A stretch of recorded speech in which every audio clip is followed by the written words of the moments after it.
name is Mary Sue Peterson, and I'm reporting from Alabama in the South to interview the Reverend Dr. Martin Luther King Jr.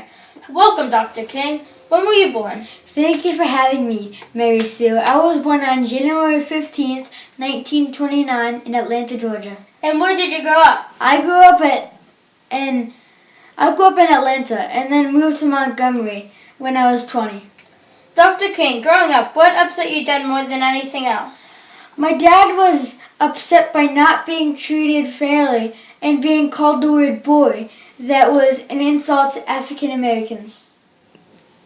What was the toughest city in the South to make non-segregated? Birmingham was the toughest city because they refused to obey the Supreme Court desegregation order. And what was the black and white separation in South called? It was called the Jim Crow laws, which were state and local laws enforcing racial segregation in the southern states. It continued until 1965.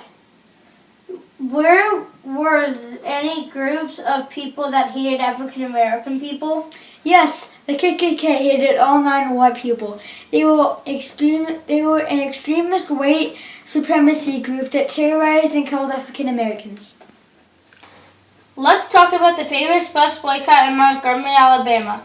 What did you do before the Montgomery, Alabama bus boycott? I was a pastor of my church called Dexter Alabama Baptist Church in Montgomery, Alabama. What provoked the bus boycott? The arrest of Rosa Parks provoked the boycott. She was an elderly African American woman who didn't want to give up her seat on the bus for a white person, so she refused to stand up and got arrested. What did you do to help the boycott? I was a part of a group called the Montgomery Improvement Association, or MIA for short. I let the group use my church as a base of operations for the boycott. What were you trying to achieve by the bus boycotts? African American people were not allowed to sit in the front of the bus. They had to sit in the back. If a white section got too full, the African American people would have to stand up and let a white person sit.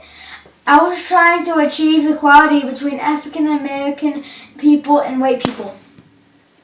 How did the boycott come to an end? Well, I got arrested for protesting. In May of 1954, lawyers had gone to the Supreme Court to fight for school desegregation, and they won. Because there was a law passed against school desegregation, when they went back to the Supreme Court to fight bus segregation, the Supreme Court made it illegal in May of 1956.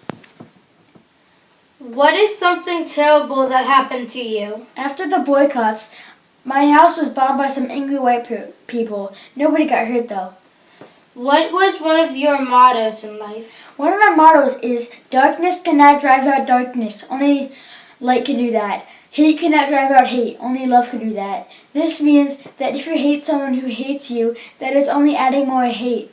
Instead, you need to love them, even your enemies, just like Jesus did. Dr. King, who is someone that you admire and look up to? I look up to Mahatma Gandhi of India because he spoke powerful and inspirational words and never used violence to get his point across. Who has helped you through these hard times in life? God helped me see what was good and what was bad. How do you think you will die? I think that I will die from old age because I will have stopped all racism and will be able to live in peace until I am very old. Martin Luther King Jr. died on April 4th, 1968. He was assassinated by James Earl Ray 3 days after he gave his famous I Have a Dream speech in Memphis, Tennessee.